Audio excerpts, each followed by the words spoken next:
Assalamualaikum warahmatullahi wabarakatuh. Innal hamdalillah nahmaduhu wa nasta'inuhu wa nastaghfiruh wa na'udzu billahi min shururi anfusina wa min sayyiati a'malina. May yahdihillahu fala mudhillalah wa may yudlil fala hadiyalah. Asyhadu an la ilaha illallah wahdahu la syarikalah wa asyhadu anna Muhammadan abduhu wa rasuluh. Allahumma shalli wa sallim ala Muhammad wa ala alihi wa sahbihi ajmain. Amma ba'd. Monggo kita pikansaran kanthi tasmiyah. Bismillahirrahmanirrahim. Bapak wonten ingkang ketutupan nggih. Nek badhe ngersani nggih saged geser menawa ora nggih boten napa-napa sing tetep padha. Malah niku ora diwedahi barang biasane diwedahi nang TV. Terus sekalian lajengaken atur ingkang kepengker.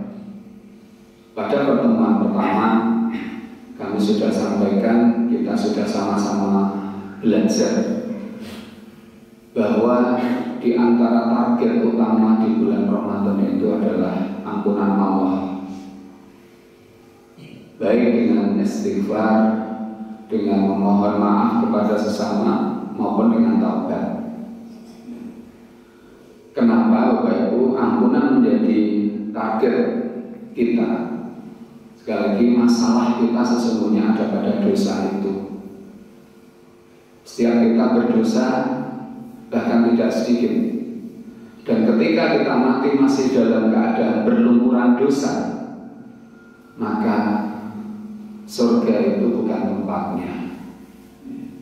Surga bukan tempatnya bagi orang-orang yang ketika mati belum diampuni oleh Allah. Dan bulan Ramadan Allah membuka kesempatan seluas-luasnya, selebar-lebarnya untuk kita kembali kepadanya dengan berbagai ketaatan kepadanya, dengan berbagai ketundukan. Awit Bapak Ibu mbok pilih selama setunggal tahun utawi 11 bulan di luar Ramadan, lakune awake dhewe niku pun kathah sing napa lancang nyasar. Barangkali kita sudah melampaui batas. Wonten ingkang melampaui batas menika tesih cedhak nggih. Ana sing wis rada adoh, ana sing wis adoh banget. Nggih mboten? Barangkali kula wis kadohan nek kebablasan menika. Nah, Allah memberikan kesempatan untuk kita kembali mengetuk pintu Allah, pintu taubatnya, pintu taubat kita. Dan pintu taubat itu tidak diketuk dengan jari tangan, tidak dibel, tapi ketuklah dengan hati kita, dengan keimanan kita. Walaupun selamanya tidak ditutup pintu taubat menika Bapak Ibu. Terus pintu taubat itu sakjane ora ditutup dening Gusti Allah, kecuali nyawa sudah sampai di tenggorokan. Itu baru pintu taubat ditutup. Maka bersyukur kita masih diberikan kesempatan untuk kembali memasuki melalui pintunya.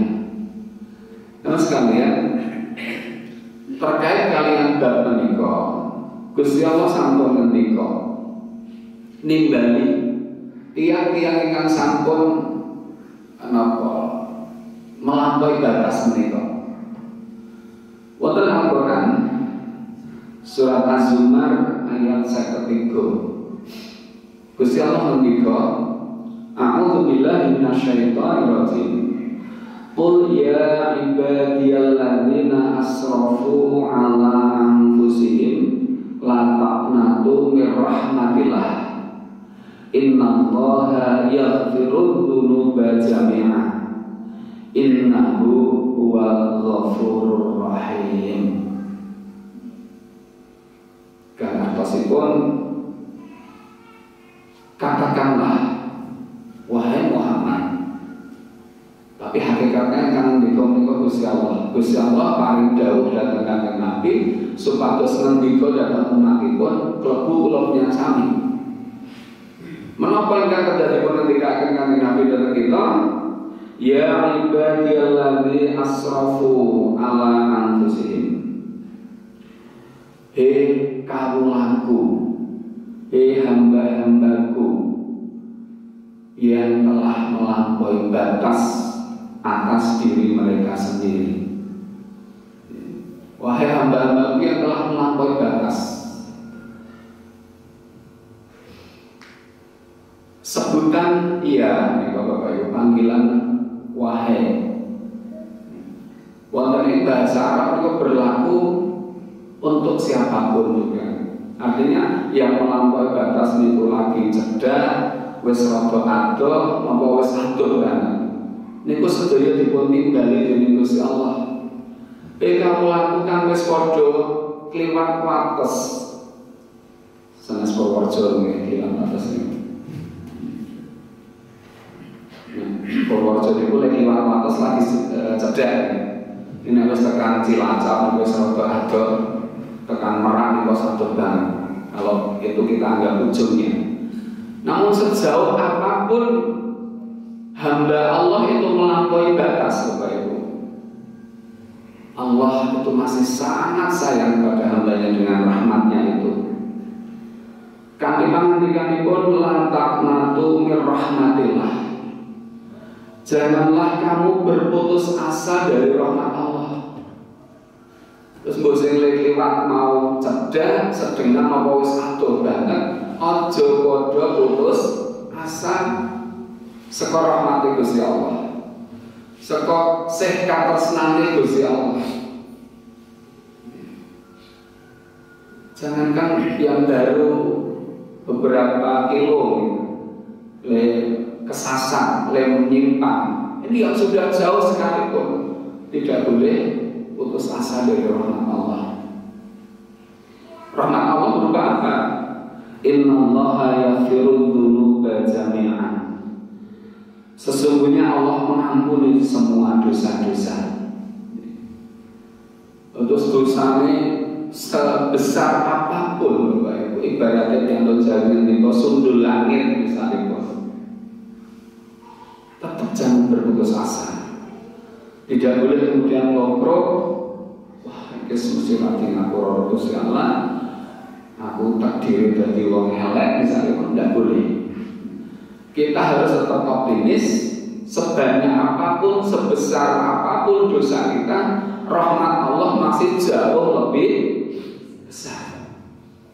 Rahmat Allah masih jauh lebih luas.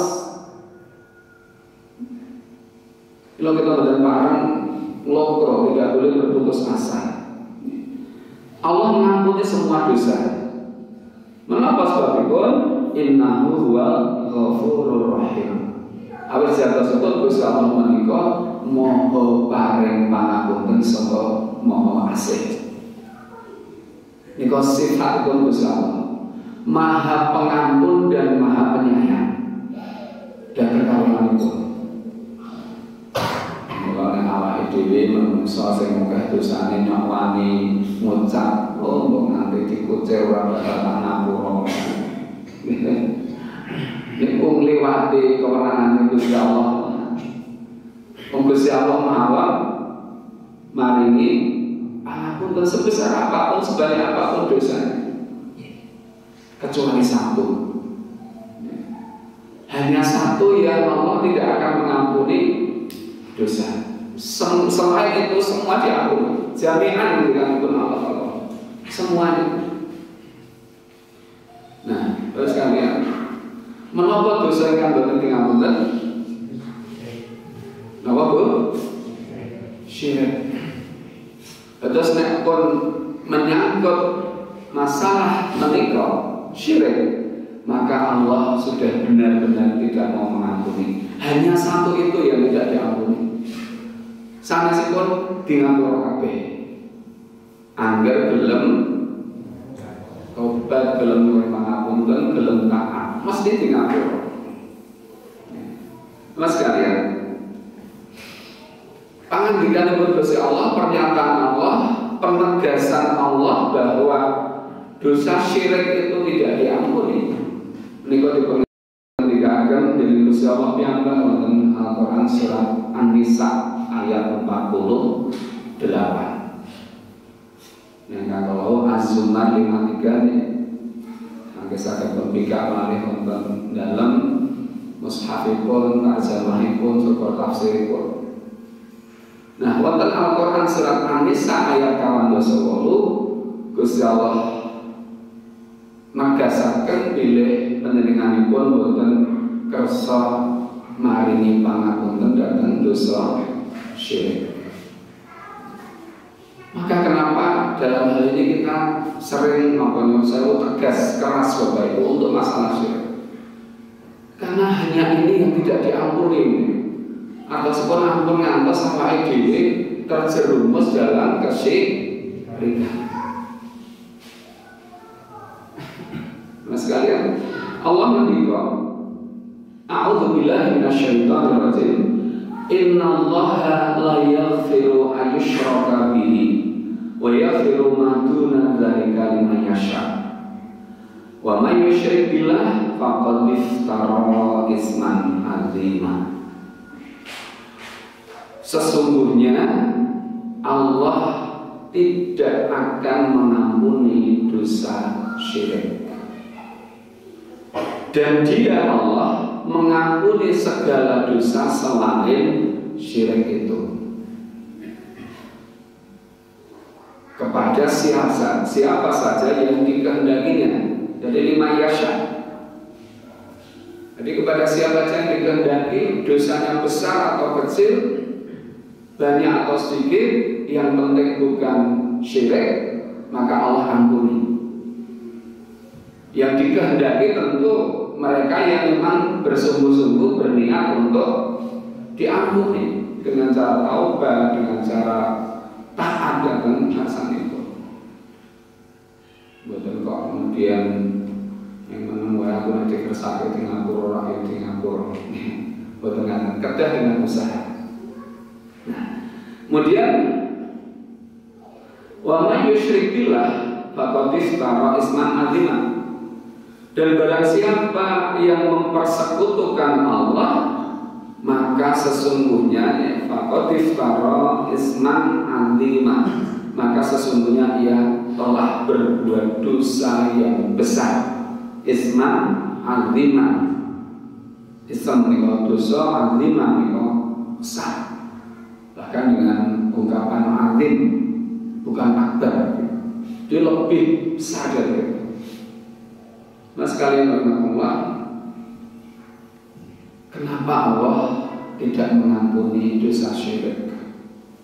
Kalau ibu gambarkan ini, tiang menika sikapnya datang Gusti Allah menika saged dipun golongaken dados 3. Dados manusia itu bisa dikelompokkan dalam 3 golongan besar.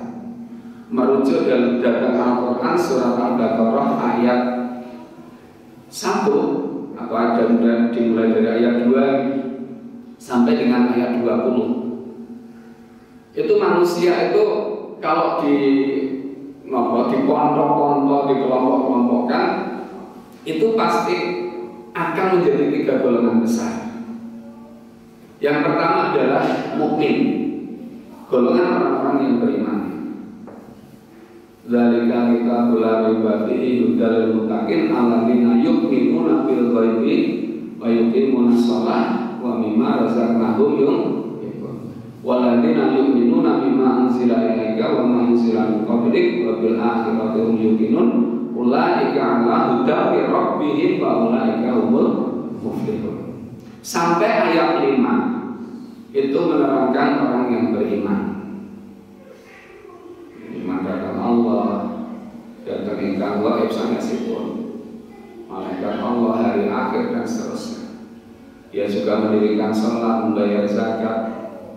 Dia percaya dengan apa yang diturunkan Allah, baik diturunkan kepada kita Al-Quran maupun kitab-kitab sebelumnya. Dan orang seperti itu akan mendapatkan keuntungan di akhirat nanti. Golongan yang kedua, innal ladzina kafaru sawa'un 'alaihim a'anzartahum am lam tunzirum la yu'minun. Khatamallahu 'ala qulubihim wa 'ala sam'ihim wa 'ala absarihim insyaallah wa lahum 'adzabun 'adzim. Ujungnya dia akan mendapatkan azab yang sangat besar. Sinten tiang-tiang kafir. Ini golongan yang kedua. Golongan yang ketiga ini sing kathah.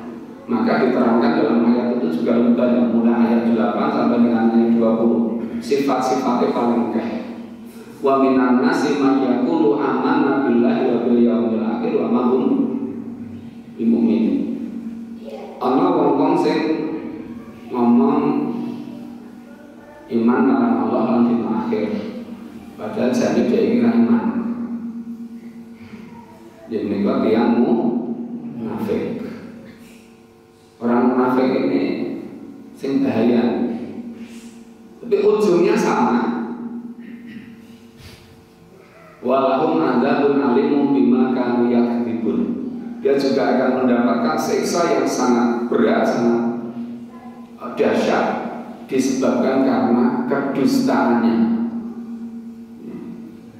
Kita iman mingkok orang taat misalnya, orang poso, dawe sholat magelem, dan sangat-sangat sipun.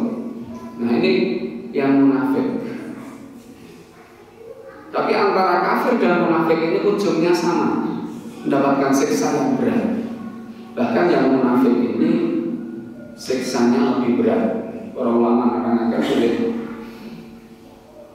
Orang munafik itu nerakanya paling bawah. Alhamdulillah. Berarti paling panas, paling berat. Nah, kenapa Allah sekali lagi tidak mengampuni dosa syirik, Bapak Ibu? Kalau gambarkan kelompok awalnya. Jadi manusia itu dikelompokkan jadi 3 itu. Gambaran real pun kata sehingga kalau taruh aturakan. Kondisi apa dhewe kula bingung panjenengan niku saged dipun gambaraken mekaten. Sikap kita terhadap Allah itu bisa kita gambarkan seperti kita ini sebagai abdi. Ya. Kita ini sebagai abdi. Lajeng awake dhewe duwe majikan. Kabeh keperluan, kabeh kebutuhan awake dhewe niku dicukupi dening majikan kita. Tempat diberikan, sandang dikasih, pangan, semua fasilitas diberikan. Nak loro ya diobatke, nek kurang rezekine, kurang di duit diparingi dan seterusnya dan seterusnya. Niku majikane awake dhewe pun maringi nanten menika. Bahkan majikannya Pak Dewi itu mboten nyuwun bali. Orang jaluk dibaleke mboten. Nyuwune napa? Mengawake dhewe sebagai abdi niku kon manut jane. Ning kon manut karo majikane awake dhewe. Nah, abdi menika sedaya menungso menika posisinipun jan pun ngaten menika. Ning kenyataanipun ana sing abdi sing bener-bener manut. Sing manut mesti yo disayang tenan karo majikane. Iya bener. Ning wonten sing rada manut. Utawa manut ngot-ngotan. Rada ya kadang-kadang manut, kadang-kadang ngeyel wonten. Ana sing aras-arasen. Ana sing ra semangat. Ana sing benjaro, ana sing keset, ana sing rada sregep, ana sing sregepan. Nah, kondisinya awake dhewe niku ngaten menika. Niku ibaratnya kalau sing melampaui batas kalau. Nah, sing ora di ngapura tenan niku. Wis dijamin kabeh karo majikane mau. Ning le nyambut gawe niku malah ning gone wong liya. Le nyambut gawe niku malah ten juragan sing liya. Kamu kok dheweke mboten maringi papan, orang maringi pangan, mboten maringi sandang, orang maringi rezeki, orang marake sehat dan sebagainya. Ning kok dilagui gitu. Dan niku Gusti Allah nrimo tenan seperti itu. Maka Allah tidak mengampuni dosa syirik itu. Nah, awake dhewe Bapak Ibu, sejelek apapun kita, sejauh apapun kita menyimpan, mudah-mudahan kita masih tetap berada di rumah majikan kita itu. Yang kondisi ini, nek saiki awake dhewe mongso nun sewu orang patek sregep monggo ditingkatke disregepi. Nek sakniki kondisine awake dhewe niku kesenyok nyepelake dawuhe majikane awake dhewe di Allah Subhanahu wa taala sakniki mulai ngatake. Kalau kita menikah kedah kita tindakaken. Dan itulah Bapak Ibu cara Allah menjadikan manusia, menjadikan hambanya itu baik, menjadikan abdinya itu baik ketika kita ditunjukkan kepada kekurangan-kekurangan kita. Ketika kita ditunjukkan pada aib kita sendiri. Demikian pun seorang ulama salaf, ketika Allah menghendaki seorang hamba menjadi baik, maka akan ditunjukkan pada 3 hal. Yang pertama, akan dipahamkan faqih fiddin, dipahamkan pada agamanya. Yang kedua, zahidan di dunia, akan zuhud kepada dunia. Terus menyikapi dunia itu dia dunia itu ya sekali kok untuk ditinggal. Dunia ini minggu sangat sesuai akhirat yang berbeda. Sehingga kita tidak dadosaken dunia itu segalanya. Karena kalau dunia itu menjadi obsesi terbesar kita tidak akan pernah bahagia. Dan yang ketiga, ketika Allah menghendaki seorang menjadi baik, maka dia akan ditunjukkan pada aibnya, pada kekurangan-kekurangan dirinya. Mungkin kalau biasanya Ramadan kita rasa muhasabah, sehingga kita makan pasti kurang mungkin bernopo. Kemudian kita bisa berbenah dan memperbaiki. Mekatan Bapak Ibu dan sekalian, rahmatullah, mungkin saat itu manfaat terus ilmu yang bermanfaat saat kita amalkan, kita sebarluaskan, dan mungkin hari ini menjadi hari yang lebih baik dari kemarin dan diri kita juga menjadi lebih baik dari sebelumnya. Amin ya rabbal alamin. Wonten kirang salawatipun pangapunten, monggo kita akhiri sareng-sareng kanthi muji syukur dhateng Allah lan kanthi krungu penebus kesalahan wonten majelis menika. Alhamdulillahirabbil alamin. Subhanakallahumma wa bihamdika asyhadu an la ilaha illa anta astaghfiruka wa atubu ilaik. Wassalamualaikum warahmatullahi wabarakatuh.